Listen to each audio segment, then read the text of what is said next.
전북 전주시에서 전국 지자체 중 처음으로 발의됐던 전주시 차별금지 및 평등권 보호에 관한 조례안이 15일 부결됐습니다. 9월 15일 시의회 소관 상임위인 행정위원회는 이날 위원 8명이 모두 찬성하지 않아 만장일치로 이 조례안을 통과시키지 않았습니다. 이에 따라 이번 회기 중에는 같은 조례안을 발의할 수 없게 된 것입니다. 이 조례안은 정의당 소속 서윤근 시의원이 지난 1일 발의했으며 총 21명의 시의원들이 여기에 찬성했던 것으로 알려졌습니다. 차별금지 조례안의 발의자는 재정 이유로 전주 시민을 비롯한 전주시 내 모든 사람 간의 차별과 혐오를 금지함과 동시에 만인의 평등권을 보호하고 확장해 나갈 수 있는 제도적 기반을 마련함으로써 전주시가 명실상부한 대한민국 최고의 인권과 민주주의의 도시로 자리매김할 수 있도록 한다는 점을 밝히고 있습니다. 이 조례안은 제3조 1항에서 총 23가지의 소위 차별금지 사유를 나열하고 있는데 성적 지향과 성별 정체성도 명시하고 있습니다. 이는 지역 교계를 중심으로 조례안 제정에 반대 목소리가 나오는 가장 큰 이유 중 하나입니다. 전주시를 비롯한 전북 기독교계를 중심으로 강력한 반대 목소리가 나오고 있습니다. 지역 교계를 중심으로 한 나쁜 차별금지법 반대 전북연합 측은 9일부터 전주시의회 앞에서 1인 피켓 시위를 펼치고 있습니다. 전북교계 관계자에 따르면 전북지역 국회의원 10명은 모두 차별금지법에 대해 반대한다는 입장을 밝힌 것으로 알려졌습니다. 특히 전주 완산구 이상직 국회의원과 전주 덕진 김성주 국회의원 두 사람은 차별금지법에 대해서 반대하며 전주시의회 서윤근 의원이 발의한 조례에 대해서도 반대 입장을 표명했습니다. 전주시 차별금지 조례안에 관련해 전주 양정교회 박재신 목사님과 말씀 나누도록 하겠습니다. 저는 지금 전주에서 목회하고 있고 현재 전라북도의 이 차별금지법 저지 및 반대를 위한 그 기독교와 사회단체가 연합해서 조직을 하나 만들었어요. 그게 이제 나쁜 차별금지법 반대 전북연합 이렇게 해서 그래서 거기 이제 대표회장을 맡고 지금 있습니다. 소감은 기쁘죠, 한마디로 말하는. 그렇지만 또 이게 다가 아니고 끝이 아니어서 또 무겁죠, 한마디로.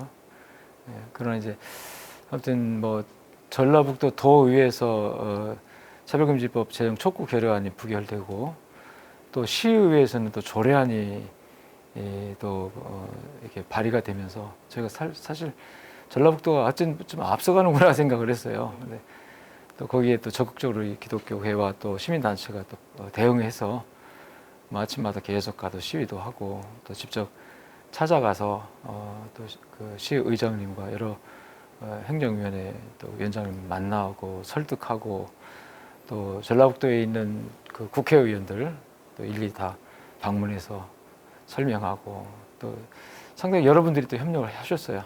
그리고 또 이번에 발의된 것이 전라북도 시의회가 좀 34명인데 22명이 공동 발의가 아니라 이게 찬성 사인을 했어요.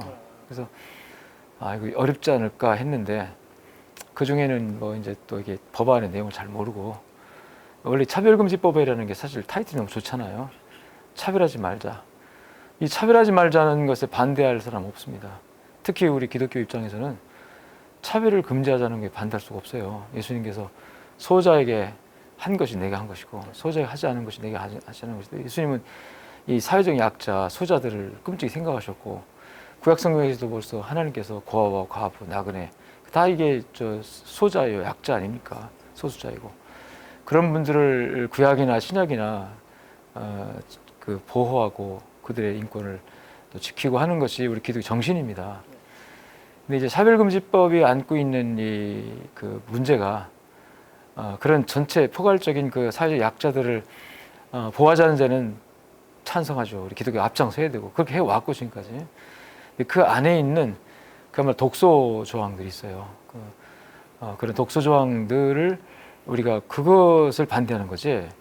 사실 차별금지법 자체를 반대하는 게 아니고 그 안에 있는 나쁜 거, 그 안에 있는 많은 폐해와 많은 부작용을 일으킬 수 있는 그것들을 우리가 좀 반대하다 보니까 이 타이틀에서 의미하는 그 전체를 반대하는 것처럼 이 찬성하는 사람들은 공격해요. 기독교는 차별을 하는 종교냐? 왜 기독교가 차별을 반대하느냐? 이렇게 나와서 한편 억울하기도 하죠, 우리가. 예, 그런 차원에서 뭐 적극적으로 지금 활동하고 있습니다. 이렇게. 전주 교계 목소리는 뭐 물론 소수 뭐 차별금지법을 찬성하는 분도 있습니다. 근데 그분들도 일단 동성애를 반대한다 그래요. 동성애는 반대하는데 차별금지법을 반대할 필요까지 있느냐? 이제 그런 분들의 입장이 이제 그거예요. 이제 그 차별금지법 가지고 있는 포괄적인 차별을 좀 막자고 하는 그 취지. 이제 그러나 이제 그 강론으로 들어가서 성적 지향이나 또는 뭐 동성애 부분이나 이런 것들을 말할 때는 그분들도 우리는 그건 찬성하지 않는다. 그러지만 구태여 뭐 차별금지법 자체를 막을 필요는 없지 않느냐 이런 목소리는 있어요. 그러나 우리 기독교계는 전라북도 안에서도 뭐 다 하나가 됐다고 생각합니다. 이렇게. 물론 이제 저희가 이걸로 끝날이라 생각 안 해요. 왜냐하면 국회에 지금 상정되어진 발의되어진 차별금지법안이 있기 때문에 아마 지방자치단체에서 계속 이 법안이 올라올 겁니다. 그래서 지금까지 우리가 이제 방어적 태도를 취했거든요. 어디서 뭐 이런 발의안이 오면은 적극 반대하고 또 의원들 만나고 설득하고 이런 이게 이제 방어적 태도였죠. 이것도 필요합니다. 더욱더 적극해야 되고 중요한 건 이제 우리끼리 서로 하나가 돼야 되고 대의를 지키기 위해서는 우리 안에서는 이 의견 통일이 돼야 되는데 자칫 잘못하면 이제 우리 안에 서로 불화가 생기고 차별금지법을 반대하는 입장을 가진 사람들끼리는 어지간한 것은 서로 포용하고 수용하면서 일단 힘을 합해야 돼서 이게 이제 중요하다고 생각해요. 그래서 저희가 생각은 이제 일단은 이런 방어적 그런 모든 수단과 방법을 동원해서 해야 됩니다. 예를 들어서 뭐 시위도 하고 전단도 나눠주고 또 기도회도 하고 이렇게 해야 되고 그걸로 하는 것은 이제 한계가 있고 왜냐하면 앞으로 계속 이 조례안이든 이 차별금지법이든 계속 나올 거란 말이죠. 그래서 우리도 이제 공격적으로 그들이 나오는 거에 대해서 그래도 긍정적인 공격적 태도를 좀 해야 되겠다.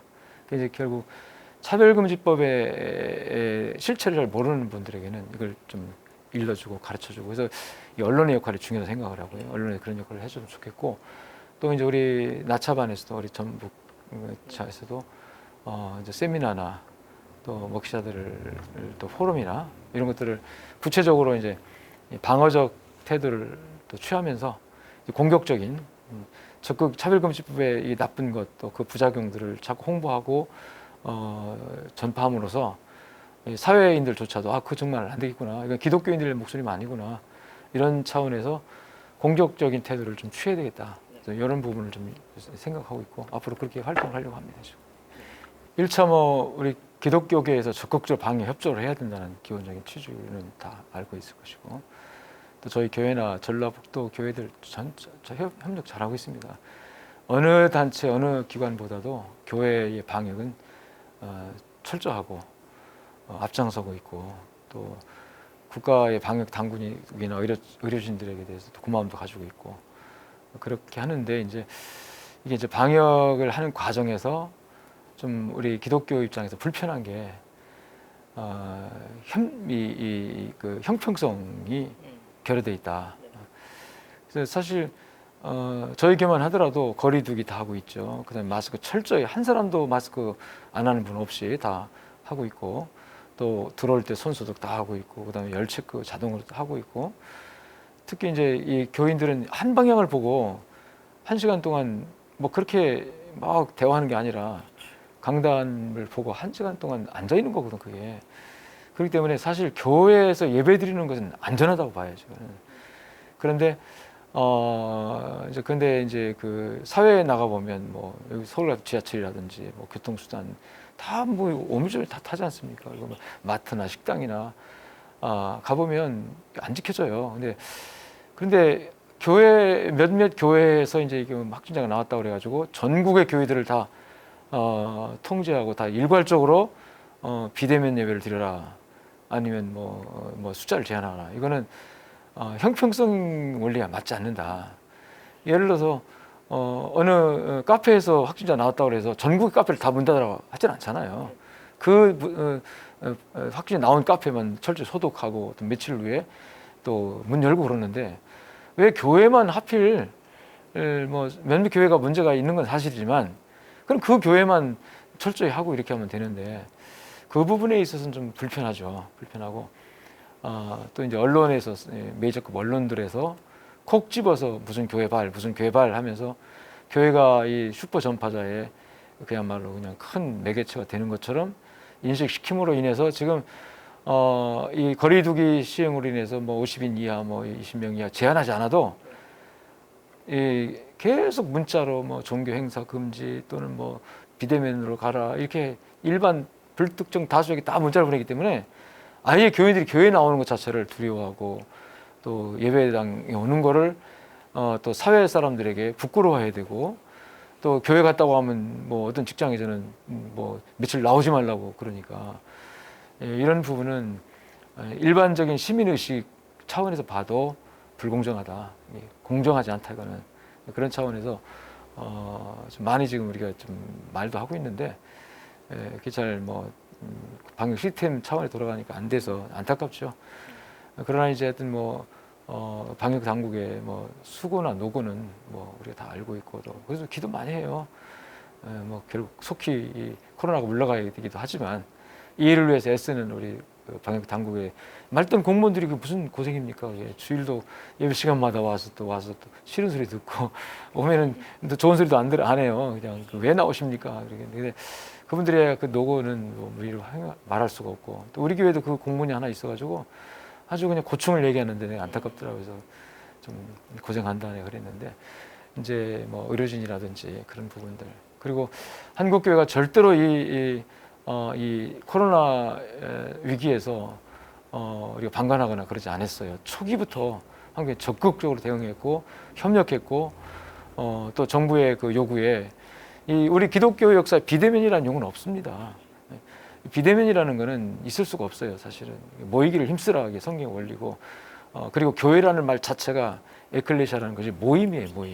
모이지 않으면 교회가 될 수가 없는 거거든요. 그래서 또 교회라는 건 주님께서 지상에 세우신 거기 때문에 시간과 공간 안에 들어있기 때문에 시간을 정하고 장소를 정해야 모여야 이게 교회가 되는 겁니다. 근데 그런 본질을 기독교 본질을 지금 이 코로나 방역이라는 것으로 이제 훼손을 하려고 하니까 이 부분이 좀 우리는 좀 받아들이기 어려운 부분이고 방역을 우리가 반대하는 게 아니고 기독교 본질 차원을 이렇게 건드리니까 이건 아니다 싶어서 이제 속히 이제 그 부분이 비대면을 말을 우리가 쓰면 안 됩니다. 사실은 우리는 대면해야 돼요. 하나님의 앞에서 또 성도의 교제라는 건 대면하는 거지.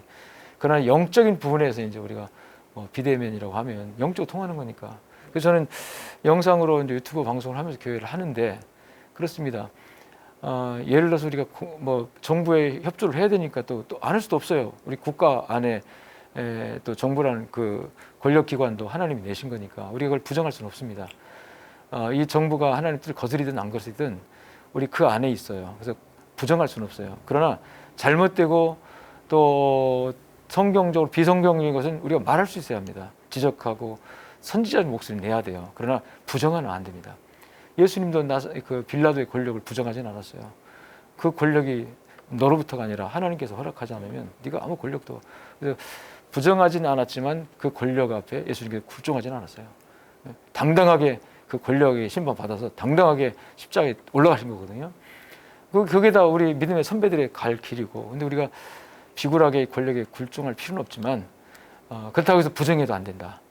그들이 핍박하면 우리 진리 때 핍박받고 우리가 진리를 지키다가 박해를 받은 박해를 당당히 받아야 돼요. 그러나 우리 실수나 허물이나 우리의 약점 때문에 받는 핍박은 핍박이 아니죠.